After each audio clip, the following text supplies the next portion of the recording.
Hi, everyone. My name is Karen Swizik. I'm the co-founder of Kaibigan Connection, and I'm here with Rigel Jones. We are really excited to be representing Canada at the 2020 Entrepreneurship Global Virtual Retreat. And before I get started, I just wanted to give a quick intro about myself. So before Kaibigan Connection, I was blogging at Making the Bacon. So it was a way to escape my monotonous day job. It was a passion project. And I found over time it provided me with a lot of skills, allowed me to network with a lot of people, and gave me a lot of experience to transition to a tech startup working as an analyst. And from there, I launched my own consulting business for a few years, doing consulting one on one and providing workshops to small business owners on blogging and social media.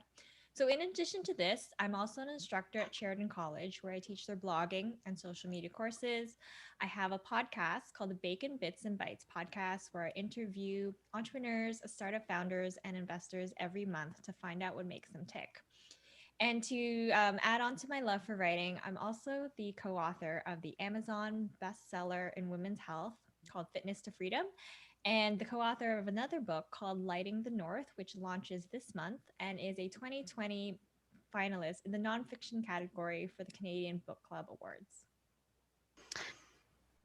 All right. Hey guys, my name is Rigel Jones. I'm the other co-founder here at Kaibigan Connection.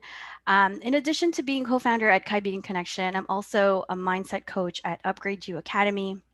I'm a certified practitioner for NLP, hypnotherapy, EFT, and time techniques. And I started my business 7 years ago as a virtual assistant, and it pivoted to becoming an accountability coach, and also taking the life and success coach certification. So I've been doing that in the past year. So yes, we are so excited to be here today and to talk about, a little much about productivity. But before we get started, um, I just want to share with you a little bit about Kaibigan Connection. So just going to quickly share my screen here. All right. So there we are. Karen, she's in charge of business development and strategy, and I'm Rigel Jones in charge of events and operations. And so Kaibigan Connection, we started and was established in April 2019. Karen and I are actually was in a mastermind, and we had something similar, and that was we were both Filipinos, entrepreneurs, and we were looking for other representation in the Toronto area, and we noticed that there wasn't a lot of Filipino entrepreneurs. And to much of our, research and like asking other people, it was because there's not a lot of representation or education for Filipinos to start their own businesses. So we created Kaibigan Connection, and we made it our mission to educate and elevate Filipino entrepreneurs worldwide by giving them a platform to be seen and heard. So, today we're here to deliver a refreshing perspective on productivity because let's face it, we all procrastinate, right? Some are just better with deadline than others, but there are two types of things that we put off, right? So, one with deadlines. So, these are the work related projects or things that we take on for other people. And the second thing that we procrastinate on are things without deadlines. Um, of course, it's easy to put off our dreams. Why work on them right now, right? And the things that can be beneficial for us, like our health or our relationships, etc. So yes, I would say in general, we are all procrastinators in one form or another. But in this presentation, we will be sharing 5 mindset tools to help you refresh our perspective on productivity, so that we can avoid procrastination and be in a better state to actually get stuff done. Okay, deadline or not. So, with these concepts, we may be able to help you shift your focus, prioritize what lights you up, set some boundaries, and raise the bar, and also stay motivated. So let's dive into the first concept, which is shifting our focus. So the first thing is we want to focus on the things that we can control, right? With everything that is going on in the world, it's easy to spiral into these negative thoughts, the past programming that we have been, you know, dealing with in the last 20, 30 years, right? But if we shift on the things that we can control, right? We are definitely challenging our mindset. So just take notice. Are we living in effect or are we living at cause? And when we live in effect, we focus on so many reasons why things happen to us or to the environment or our conditions. And then we find people and circumstances to blame. So we become then reactive, right? But when we side on on the side of cause, we become results oriented, we accept responsibility, and we make better decisions. So some of the examples of things that we can control are obviously, the news, right?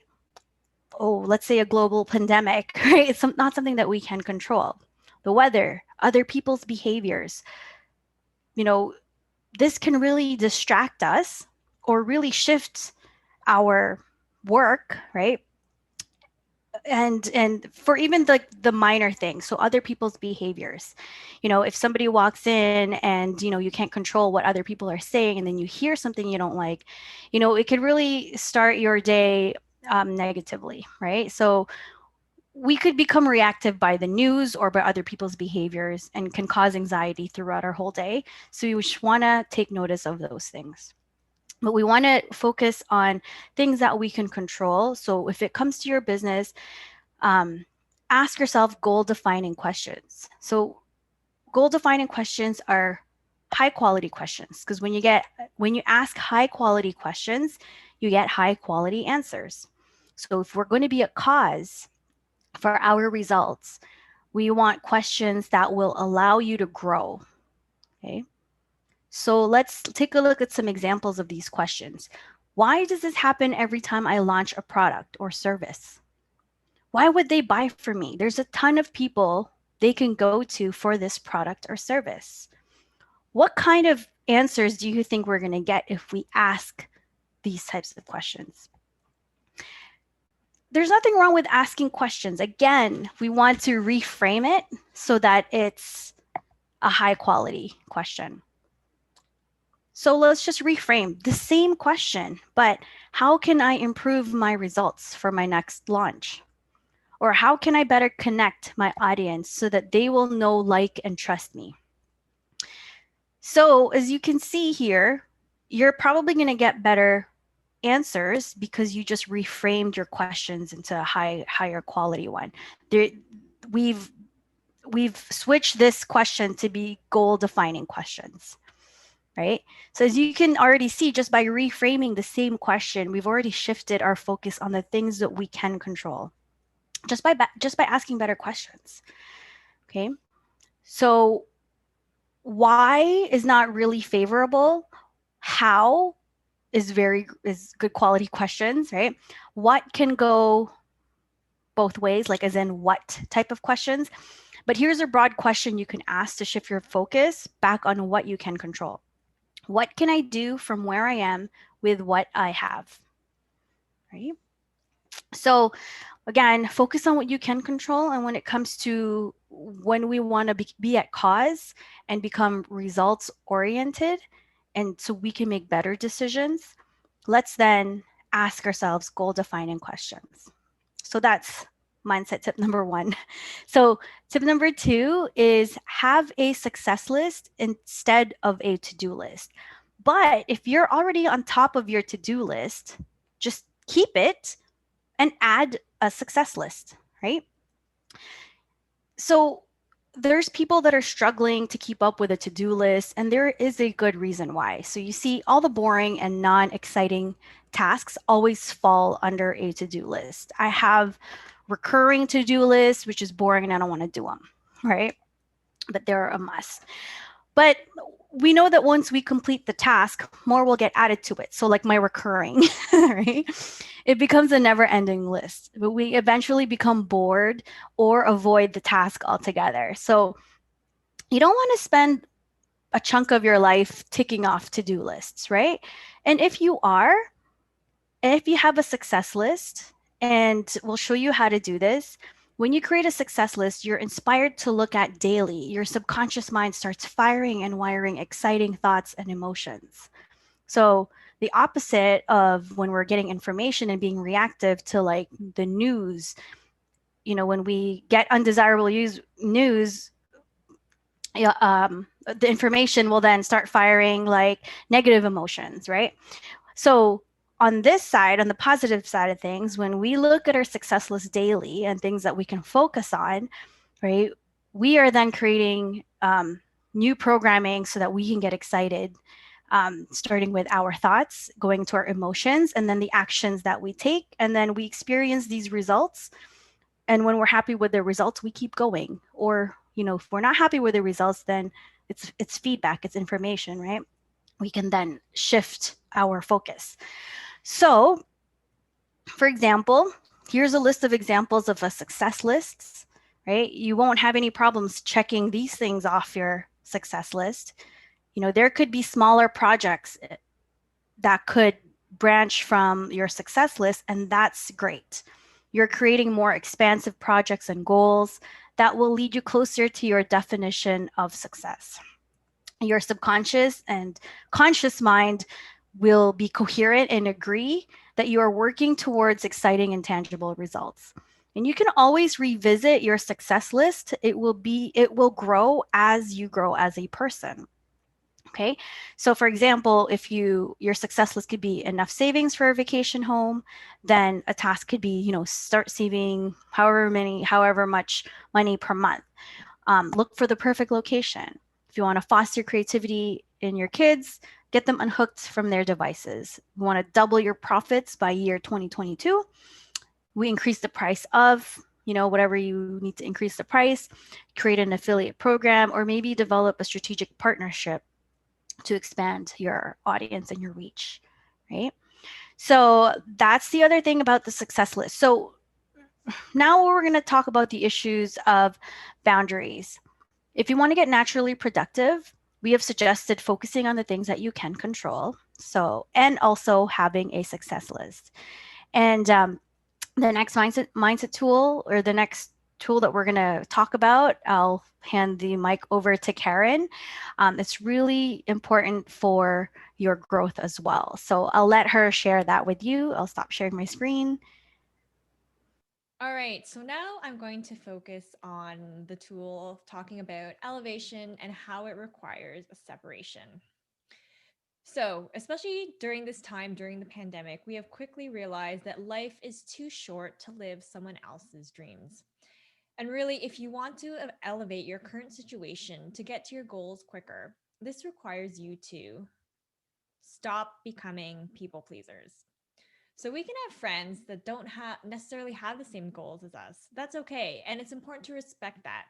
And you don't need to talk about your goals and all the personal or business development you've been consuming with them either, because some people are just not interested, and that's okay. But when you are elevating yourself, you will need to start setting boundaries.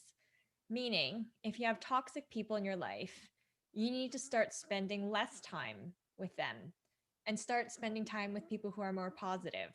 So, creating a safe environment and holding space for yourself. So, this also includes making an appointment with your fears as they pop up. So, a common example is public speaking. Many of us, we have a fear of public speaking. Our nerves tend to get the best of us in this situation.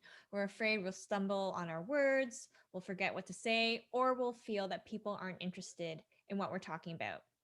In this case, it's more important to focus on the audience. So flip that mindset. And instead of saying, I'm nervous, say, I'm excited. I'm really excited to share my knowledge and experience with the audience because I know they'll be inspired and find this content valuable. So address and acknowledge those fears so that they don't pull you back from becoming an elevated version of yourself. Remember, you are the CEO of your life, so you need to take charge of it. So we're elevating our mindset and raising the bar for ourselves. However, we also need to raise the bar on the actions we take. So instead of just taking action. We want you to take massive action.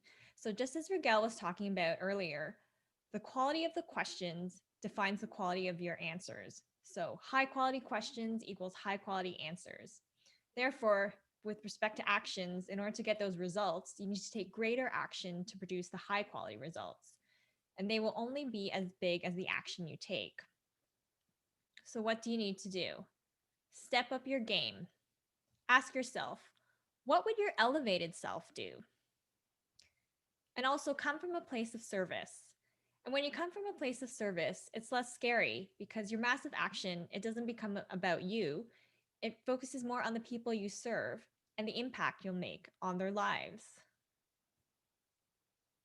Remember, if we have a success list and we look at it frequently, we would get faster results if we're working on those tasks. And these tasks, in turn, would then make a bigger impact and move the needle. And lastly, don't forget to celebrate. This includes not just your wins, but your progress as well, because progress means that you're that much closer to reaching your goals. Celebrate your wins frequently, no matter how big or small. Did you wake up today and manage to turn on your kid's laptop or your own laptop? That's definitely a huge win. Another way to celebrate is through a joy alarm. So, setting an alarm weekly or even daily to remind yourself to celebrate. Jump up and down, lose your SHIT in a good way, even for just a minute, and I'm sure you'll feel much better.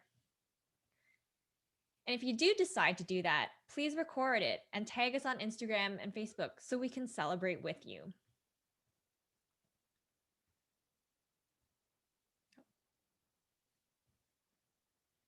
So, our top 3 favorite tools we're going to share with you now. And the first one is The One Thing. We're big fans of this book, The One Thing by Gary Keller. And it asks, what's the one thing that you can do that by doing it, everything else will be easier or unnecessary? It's all about getting extraordinary results in every situation. And the next tool is the Productivity Planner. It's a planner that's based on positive psychology research. It's designed to help you organize your tasks so you can accomplish the most important ones first and get the most out of your day. And I'm a big fan of the Productivity Planner personally. I'm on my third one and I swear by it. I found it has helped me distinguish what tasks are the most important and what tasks need to be put on the back burner because you realize not all tasks are a priority. And the third one is the gratitude. And the third one is the 5 minute journal, which is designed by the same company who produced the productivity planner. So this particular tool, it provides daily prompts in the morning and evening to help you shift to that state of optimism. And while I haven't tried the hardcover of the 5 minute journal, I've tried the sample printable pages and actually have found myself to be more positive, which is quite significant for me because for the longest time, I was mainly a negative person. But I have found by practicing gratitude on a daily basis, it's helped me shift my mindset.